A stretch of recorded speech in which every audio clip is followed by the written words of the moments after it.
नमस्कार दोस्तों। आज़ादी के 78 साल पूरे हो चुके हैं। आज के इस एक्सप्लेनर में हम भारत के इन 78 सालों के लंबा सफ़र का एक बिल्कुल निष्पक्ष और मज़ेदार विश्लेषण करने वाले हैं।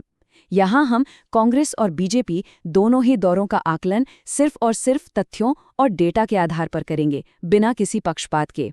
तो कुर्सी की पेटी बांध लीजिए। चलिए जल्दी से आज का रोडमैप देख लेते हैं।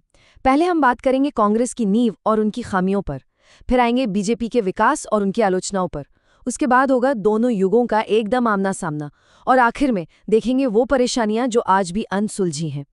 जी हाँ, आज़ादी के इन 77 सालों ने आज 2026 में देश को एक बेहद अहम और चर्चा से भरे मोड़ पर लाकर खड़ा कर दिया है। एक ऐसी जगह जहां से पीछे मुड़कर देखना बहुत जरूरी हो गया है। तो सीधे इसमें उतरते हैं और खुद से एक बड़ा सवाल पूछते हैं।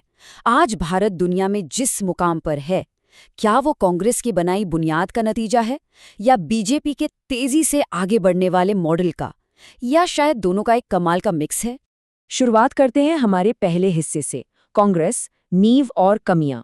ये था एक निर्माता युग जो 1947 से लेकर 2014 तक चला। इस टाइमलाइन पर नजर डालिए। देश की दिशा तय करने में इन प्रमुख प्रधानमंत्रियों का बड़ा रोल रहा है। नेहरू जी की शुरुआती नींव से लेकर इंदिरा जी और राजीव जी के दौर के बदलाव, और फिर सीधे मनमोहन सिंह जी के आखिरी कार्यकाल तक, हर नेता ने राष्ट्र को अपना एक आकार दिया। अगर हम बड़े पैमाने पर देखें ना, तो इस निर्माण दौर में क्या कुछ नहीं हुआ। आईआईटीज, एम्स और आईएसआरओ जैसे उन अहम संस्थानों की नींव रखी गई जो आज हमारी पहचान है। भाखरा नांगल जैसे मेगा डैम्स बने, 1971 के युद्ध की वो ऐतिहासिक जीत हुई, और नरेगा और आरटीआई जैसे जरूरी अधिकार आम आदमी को मिले। साथ ही देश ने 8% से ज्यादा की आर्थिक विकास दर भी देखी। लेकिन देखिए, जहां रोशनी है वहां अंधेरा भी जरूर होता है। इस दौर में लोकतंत्र पर 1975 की इमरजेंसी जैसा बड़ा दाग लगा। 1962 के युद्ध में हमारी सैन्य कमजोरियां सामने आईं, लाइसेंस राज की वजह से व्यापार की रफ्तार रुकी, और 2G और कोल जैसे बड़े भ्रष्टाचार के आरोप भी देश ने सहे। अब अगर इस पूरे दौर का एक रिपोर्ट कार्ड बनाएं, तो डेटा बिल्कुल साफ बोलता है। राष्ट्र निर्माण और संस्थान बनाने में A+ और A ग्रेड मिलते हैं। लेकिन अगर भ्रष्टाचार नियंत्रण यानी करप्शन कंट्रोल की बात करें, तो वहां सीधे एक D ग्रेड झलकता है। अब आगे बढ़ते हैं हमारे दूसरे हिस्से पर, बीजेपी, विकास और आलोचनाएं। ये है हमारा गति युग यानी एक्सेलरेटर एरा, जो 1998 से 2026 तक है। बीजेपी का असर मुख्यतया इन अहम समयकालों में दिखता है। अटल बिहारी वाजपेयी जी की संयम भरी गठबंधन सरकार से लेकर प्रधानमंत्री मोदी के तेजी से बढ़ते राष्ट्रीय विस्तार और एक जबरदस्त डिजिटल ग्लोबल पुश तक का सफर इसमें शामिल है। अब इस हालिया दशक की स्पीड सच में हैरान करने वाली रही है। सोचिए, हमारी इकोनॉमी $4 ट्रिलियन को पार करके दुनिया की चौथी सबसे बड़ी इकोनॉमी बन चुकी है। और यूपीआई ने तो ग्लोबल डिजिटल पेमेंट्स में एक अलग ही क्रांति ला दी है।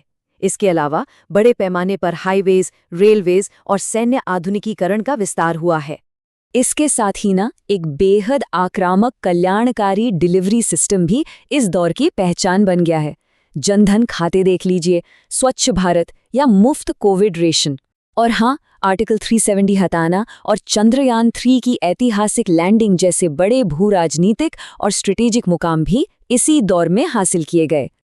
पर ठहरिए, एक निष्पक्ष बैलेंस बनाए रखने के लिए हमें आलोचनाओं पर भी तो ध्यान देना होगा।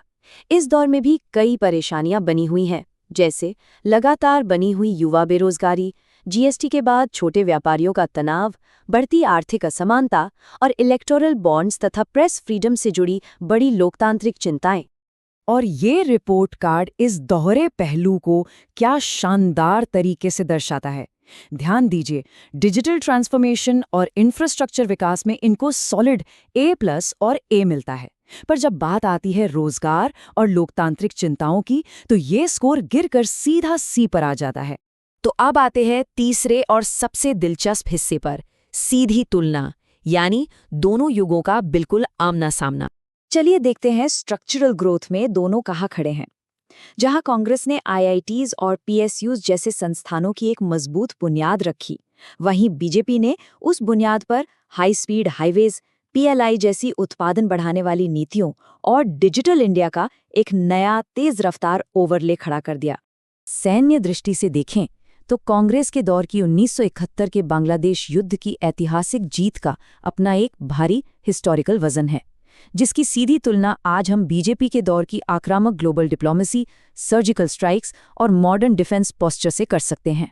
जरा 2014 से 2026 के इन आंकड़ों पर गौर कीजिए। एक स्पष्ट उछाल दिखेगा आपको।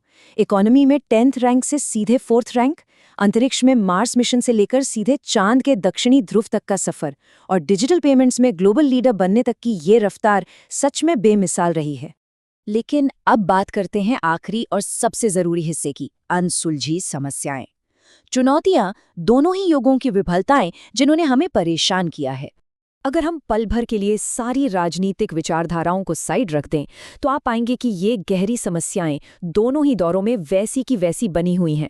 चाहे जिद्दी युवा बेरोजगारी हो, किसानों की लगातार चलती परेशानियां या शिक्षा और स्वास्थ्य का गिरता स्तर, ये साफ प्रूफ करता है कि किसी भी पॉलिटिकल मॉडल के पास इन मुद्दों को ठीक करने का कोई जादुई तरीका नहीं है।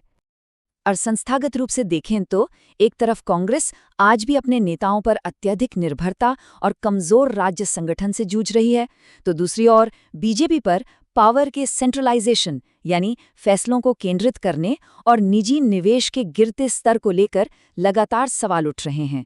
ये सब बातें हमें एक चीज बहुत अच्छे से याद दिलाती हैं, लोकतंत्र की असली परीक्षा क्या है। एक जागरूक नागरिक होने का मतलब ये नहीं कि हम किसी पार्टी की आंख बंद करके भक्ति करें, बल्कि ये है कि हम देश के परफॉर्मेंस को लॉन्ग टर्म डेटा और फैक्ट्स के आधार पर परखें। तो दोस्तों, इस विश्लेषण के आखिर में मैं आपके पास एक बड़ा सवाल छोड़कर जा रहा हूं।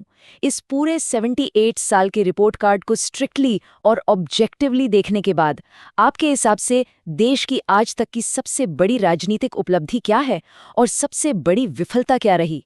इस पर आराम से विचार कीजिएगा। अपना और देश का ख्याल रखें।